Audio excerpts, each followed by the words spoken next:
Notre émission médicale vous est présentée en partenariat avec santémaghreb.com, le guide de la médecine et de la santé au Maghreb.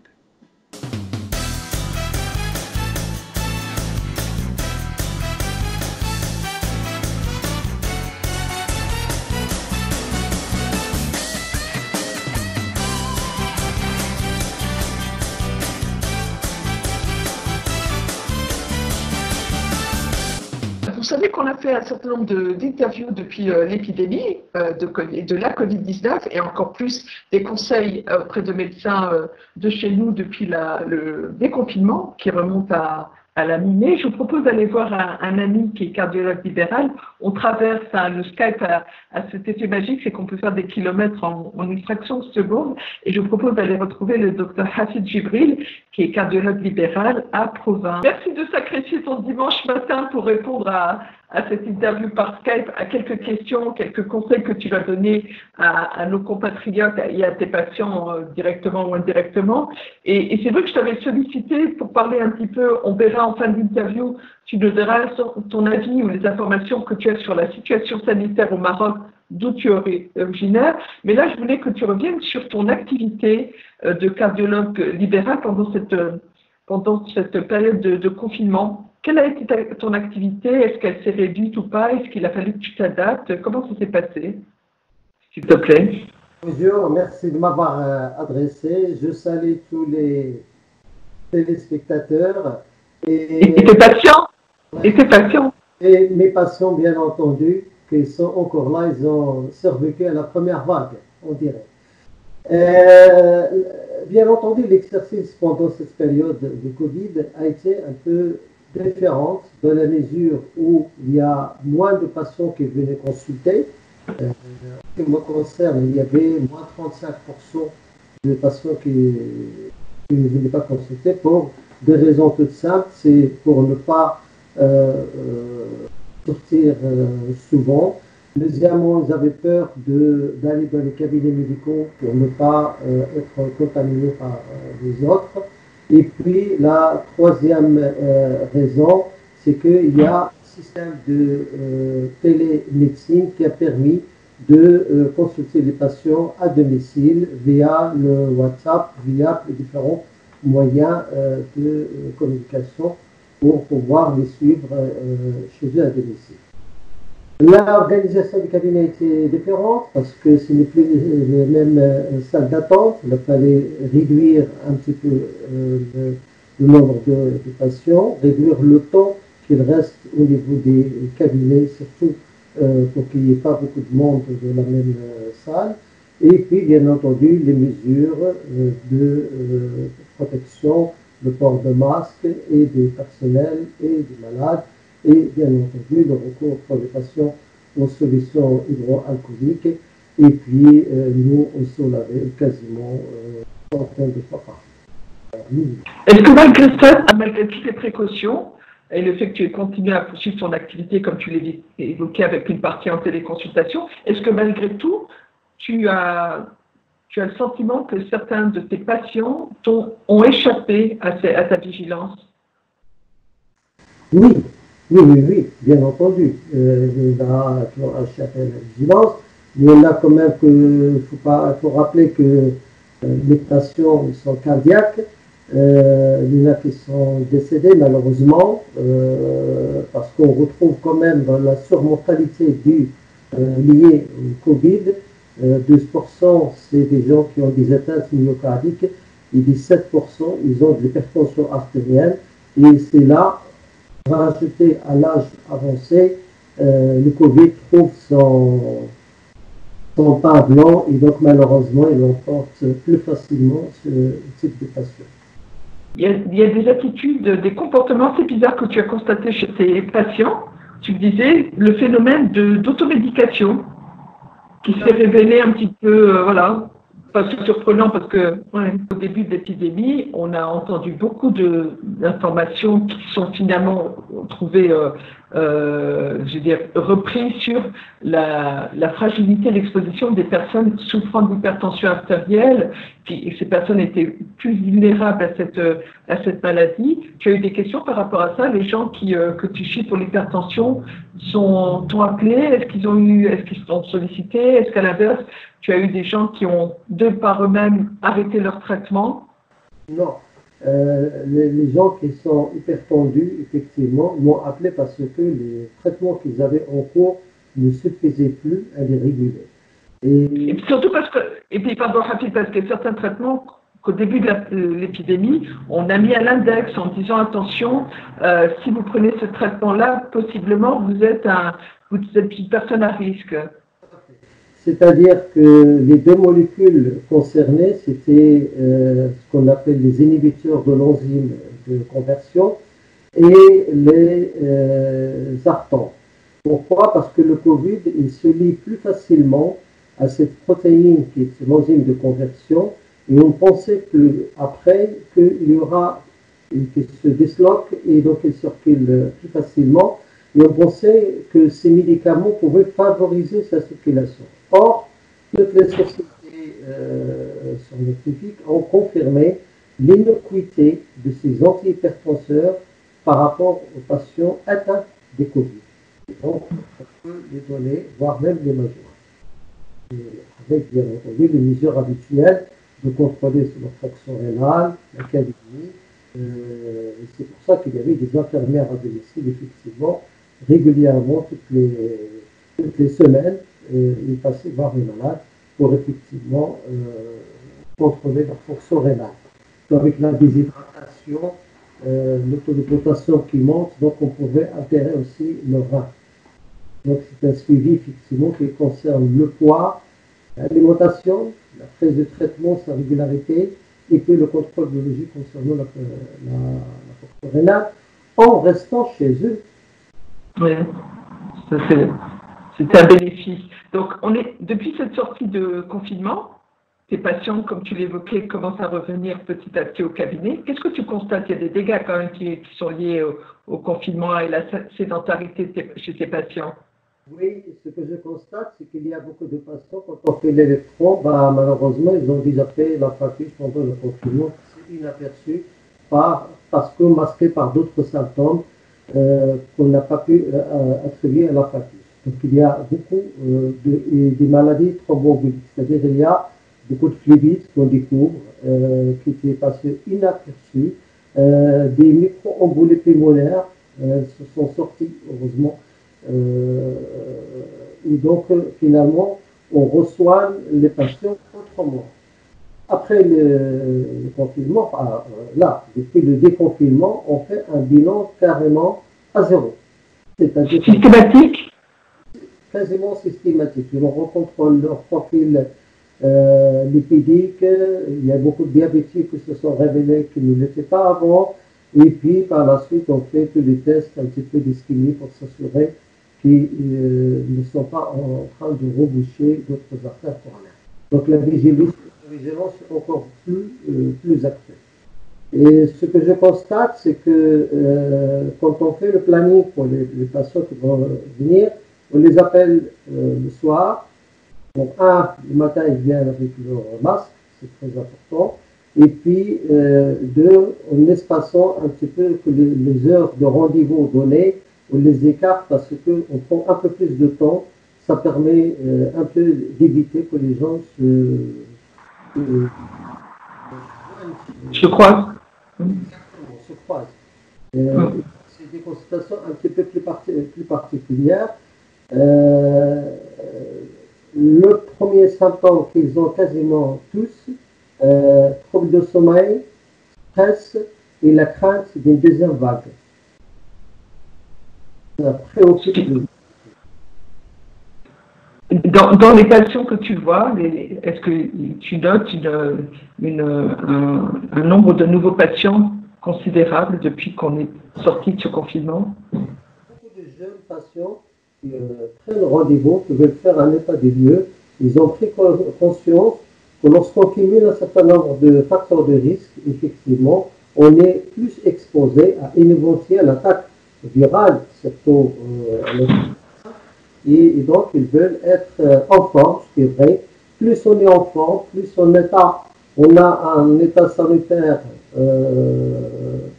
correct, moins on est atteint, bien entendu, parce qu'on a une immunité, on a une hygiène de vie, et donc ça permet quand même, donc ils ont commencé à refaire une activité sportive, à s'entretenir, à manger de façon hygiénique, si vous voulez, à marcher. Je leur propose souvent de marcher. Et donc les gens, ils ont pris conscience de l'importance de leur corps, de l'importance de leur de prendre soin d'eux-mêmes. Je voudrais qu'on revienne quelques minutes, si tu veux bien, sur le stress auquel personne n'aura échappé. Est-ce que le stress peut cacher, peut conduire à une hypertension artérielle? Est-ce que c'est vraiment lié ou pas? Bien sûr, ça a été démontré depuis des décennies, effectivement, que le stress, malheureusement, est très pourvoyeur de la montée des hypertension artérielle. Vous imaginez même pendant le confinement. Chez nous, par exemple, dans le pays, les gens ils vivent la moitié dehors, voire les trois quarts sont dehors et le quart reste à la maison. Or, maintenant, 100% doit être à l'intérieur. Dans le même espace, vous imaginez qu'il y a bien entendu un problème de surpopulation à l'intérieur d'un même appartement, d'une maison. Et puis, ça augmente un petit peu les frictions, ça augmente le stress dans un contexte général très stressé. Et donc, quasiment, les gens ils sont nerveux parce qu'il y a beaucoup d'hypertension artérielle, ils sont tremblants, ils sont impatients. Et puis, ils ne peuvent pas faire à la maison ce qu'ils pouvaient faire dehors, qui était un moyen un petit peu de pouvoir respirer et de pouvoir échapper un petit peu à la de la société. Est-ce que dans tes prescriptions médicamenteuses, tu te rends compte que tu as prescrit systématiquement des antidépresseurs ou un peu plus que d'habitude pour ces personnes qui sortaient de confinement? Pas beaucoup de... C'est peut-être pas comme ça, pardon, que je faisais la poser. Quand c'est dépresseur, au stade d'antidépresseur, les sages qui voient quelqu'un qui est un peu plus spécialisé pour la dépression profonde. Mais les anxiolytiques, oui, quasiment, je leur fais quand même un accompagnement par rapport à ça, c'est tous les troubles de sommeil. Même ceux qui ont eu le télétravail et qui veulent reprendre une activité partielle, télétravail à la maison et reprendre le bureau, ils sont inquiets de revenir au bureau. En fait, l'être humain commence à leur faire peur. S'il fallait que tu tires un premier bilan de cette situation inédite qu'on vient de vivre, comment dirais-tu, qu'on n'était finalement pas préparé au début et que finalement on s'en sort pas si mal et que les dégâts sont moindres? Je pense que les différents gouvernements ont pris quand même des décisions plus ou moins en retard pour pouvoir limiter les dégâts. Je pense qu'on serait dans des dégâts beaucoup plus importants si les précautions n'ont pas été prises aux États-Unis, ailleurs. Hein. Donc, les pays qui n'y croyaient pas, malheureusement, ils sont devenus de fervents défenseurs des confinements et de l'espacement. C'était une leçon. C'était une leçon pour notre façon de se comporter au quotidien et c'était une leçon aussi pour devenir un peu plus civique par rapport à l'autre. Est-ce que tu crains une deuxième vague et comment est-ce que tu estimes aujourd'hui qu'on est préparé si cette deuxième vague devait arriver? L'automne, comme en hiver, il y a toujours eu la grippe. Et je ne sais pas quel masque il va prendre. Est-ce qu'ils vont faire équipe avec le Covid pour... je n'en sais rien. Alors, je ne suis pas épidémiologiste, mais il y aura toujours un cycle. La grippe, vous savez, chaque année, elle revient. Là, le Covid-là n'a pas une caractéristique estivale. Il est venu, là, on ne l'attendait pas. C'est-à-dire, après que ils sont passés, eh bien, le Covid a repris. Donc là, pour l'instant, moi je conseille pour les déconfinés de rester distants, de laver régulièrement la main et bien entendu porter le masque qui doit être obligatoire dans les espaces. Et rappeler à tes patients, entre autres anciens ou nouveaux patients, que tu restes joignable. Je veux dire, on a eu beaucoup de tes confrères spécialistes, je le disais assez régulièrement, se sont plaints de... certains ont arrêté leur activité, d'autres ont mis en place comme... Oui. Moi, je n'ai pas arrêté mon activité. Je n'ai pas arrêté dans la mesure où je suis dans une région où tout le monde n'est pas équipé pour les joindre. Moi, j'ai beaucoup de personnes âgées, si vous voulez, ils ne peuvent pas manipuler. Donc finalement, on a réduit, soit par téléphone, ou on a réduit, si vous voulez, le turnover des consultations. C'est-à-dire, ils venaient, il y avait surtout de nouveaux cas. Les patients âgés, je les appelais pour qu'ils ne viennent pas, et qu'on pourrait effectivement leur donner leur soin. Et les médicaments ont été distribués aux gens, soit par les voisins, soit les amis, soit les pharmaciens les envoyaient de temps en temps, effectivement, comme les pizzas, livraison à domicile. Oui. J'aime bien la comparaison, en rappelant qu'effectivement, tout sauf l'automédication et surtout... Pardon, Hassan ? Ce n'est pas la même chose. C'est pas une demi-heure. Et si ça arrive en retard, tu as la pizza gratuite. Non, mais on va rappeler tout sauf, s'il y avait un conseil, tout sauf l'automédication. Et effectivement, le pharmacien, quand on n'arrive pas à joindre le médecin, surtout pour un renouvellement de traitement, qu'on n'a plus d'ordonnance, qu'on n'arrive pas à joindre tout de suite son médecin, le pharmacien est le premier, est un intermédiaire de confiance aussi à qui on peut s'adresser pour un renouvellement d'un traitement courant. Tout à fait. Tout à fait. Et ça permet, ce qui est magnifique, à alléger un petit peu l'ordonnance par rapport à un certain nombre de traitements qui finalement il fallait arrêter ou revoir, comme les patients chez lesquels on met distinct, il y a 2 anti-agrégants plaquettaires, il y en a un qu'il faut arrêter à une telle date, et donc le pharmacien il appelle pour lui dire qu'il stoppe celui-là et continue justement. Donc, c'est vraiment important. Donc, il y a un travail vraiment important entre le pharmacien, patient, et puis le malade qui suit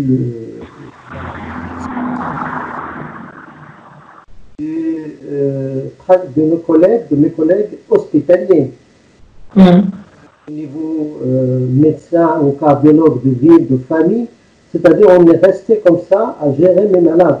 Les cardiologues hospitaliers, ils se sont occupés, eux, des urgences, des secteurs Covid, donc ils n'avaient pas cette possibilité d'avoir un contact direct avec ces malades. Oui. Enfin, c'est réparti la tâche et c'était très bien passé. Donc, restons à la... Pardon, je t'en prie, tu voulais dire quelque chose.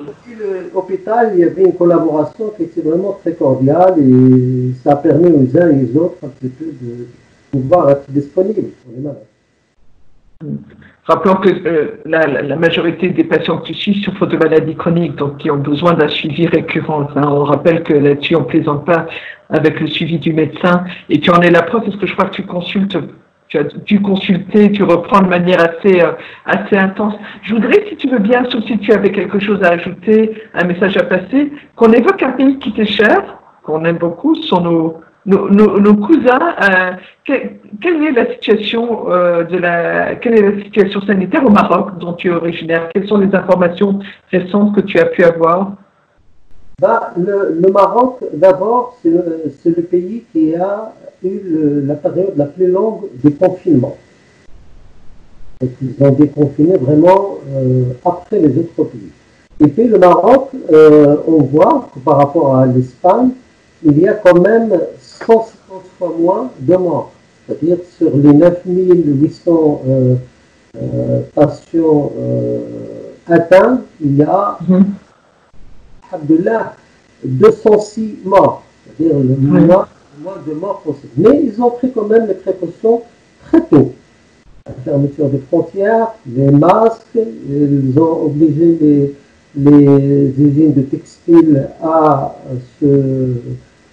fabriquer les masques, même les produits sont contribués à fabriquer à peu près 20 000 masques par jour. Donc tout le monde s'y mit. Et donc il y avait cette campagne d'information en arabe et en berbère tous les jours, la télé, dans la rue, dans les journaux, la radio, pour expliquer aux gens l'importance de la distanciation, de se laver les mains, de rester chez soi. Et de l'autre côté, il y a eu quand même une prise en charge par rapport à ceux qui ne pouvaient pas vivre sans sortir. Donc, il y avait un fonds qui a été créé par le roi, auquel ont contribué des entreprises publiques et privées, et aux gens un petit peu de maintenir leur niveau de vie, de se nourrir, sur le plan social, si vous voulez, c'était très bien. Moi, je pense que pour l'instant, si vous voulez, j'ai appelé ma famille hier, le déconfinement se passe correctement, sauf certaines régions où il y a encore des clusters, ainsi de suite, mais la vie reprend, les gens avaient envie de sortir. Vous imaginez, il y avait... On peut comprendre, oui, bien sûr. Et les gens, les pauvres, ils ne pouvaient pas. Mais de l'autre côté, ils sont quand même contents que les autorités aient pris les choses en main dès le départ et très tôt. C'est génial. Merci beaucoup. Je sais que on a souvent cité le Maroc en exemple comparativement à mes compatriotes algériens qui sont un petit peu moins observants, dirons-nous, pour rester poli. Bon.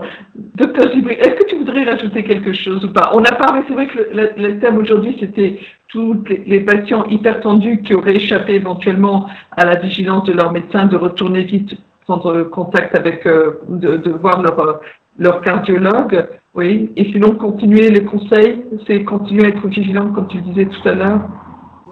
Pour être très honnête, il faut continuer cette distanciation, les manières préventives, d'avoir l'hygiène de vie, c'est pour toujours, mais la distanciation, le port de masque, jusqu'à la fin d'année, pas se relâcher. N'empêche que, effectivement, en famille, on est en famille, il n'y a pas de problème. Mais je demande à ce que chacun refasse un bilan de santé avec son médecin et son cardiologue traitant. C'est bien.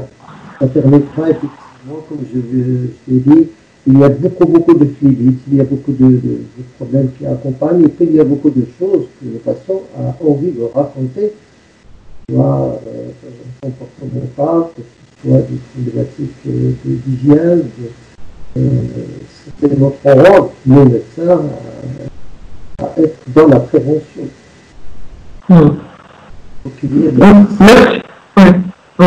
Oui, il faut rester, voilà, restons prudents. On n'est pas complètement sorti d'affaire. Merci beaucoup, Djibril, d'avoir répondu à mes questions ce dimanche matin. Merci beaucoup, Samia. Et tu ne changes pas, je ne sais pas ce que tu fais. C'est l'huile d'olive. C'est de bonne humeur.